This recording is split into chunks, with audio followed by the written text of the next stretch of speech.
नमस्कार, जय माता दी। प्रिय दर्शकों, आप सभी का हमारे इस खास कार्यक्रम में बहुत बहुत स्वागत है।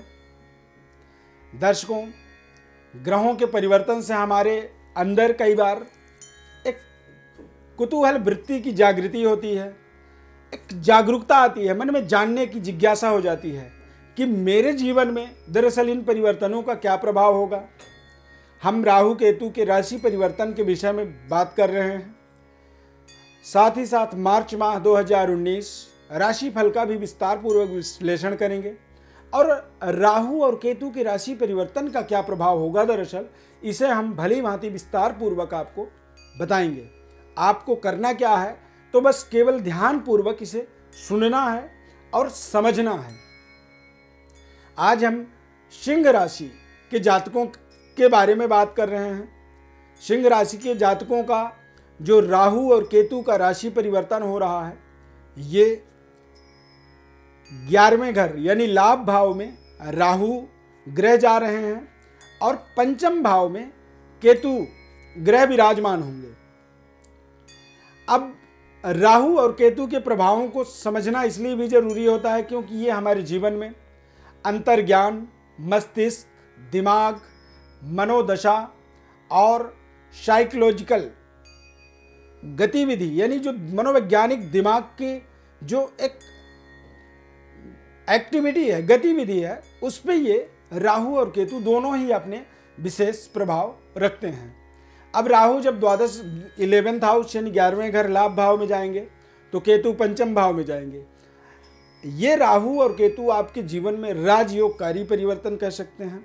11वें घर का राहु या मंगल, ये दोनों ही ऐसे ग्रह होते हैं यहाँ पर बैठ करके राजयोग का निर्माण करते हैं। यानी जिन लाभों को या जिन प्रयासों के लिए या जिन सफलताओं के लिए आप प्रयासरत हैं, उन सफलताओं को ये राहु सिंह राशि वाले जातकों को अवश्य देगा। क्योंकि ये परिवर्तन 18 माह के लिए हो रहा है, तो अगले 18 माह तक सिंह राशि वालों के जीवन में लाभ भाव में राहु देवता, राहु ग्रह विराजमान रहेंगे। पंचम भाव में केतु ग्रह विराजमान रहेंगे। हालांकि पंचम में शनि भी बैठे हैं और शनि देव का आपके सप्तम भाव यानी तीसरी दृष्टि, जो वक्र दृष्टि होती है, वो सप्तम भाव में सिंह राशि वालों को अपने व्यापारिक गतिविधि पर पैनी नजर रखनी होगी। पारिवारिक जीवन पर, अपने चाल चलन में आपको एक विशेष सावधानी रखना चाहिए।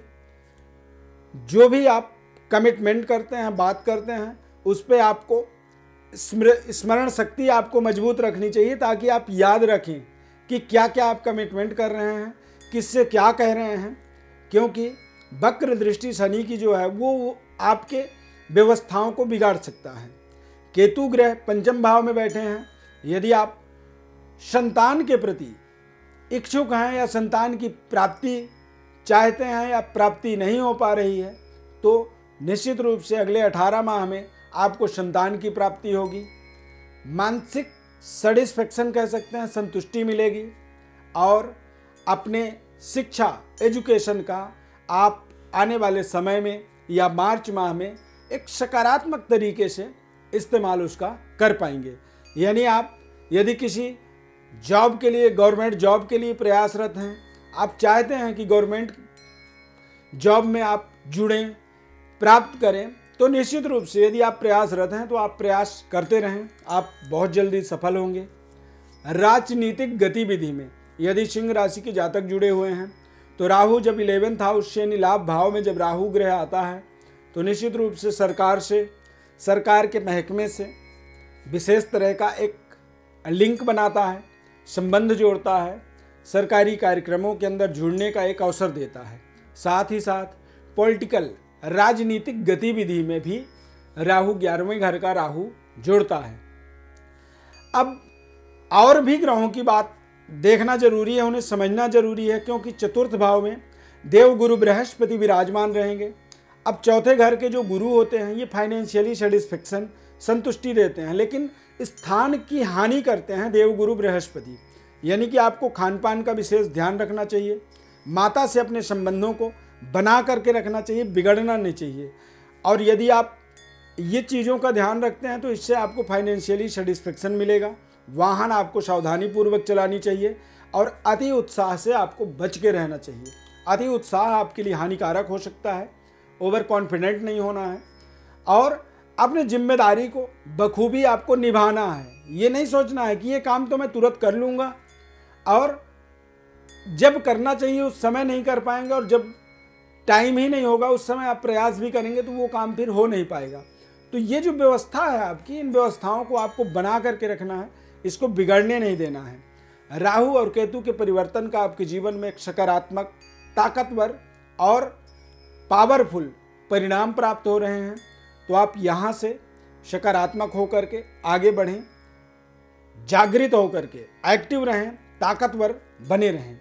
विशेष विश्लेषण जानकारी यदि आपको लगता है कि कुछ और पूछना है तो आप हमारे व्हाट्सएप नंबर पर अपने बर्थ डिटेल्स लिख करके भेज दें।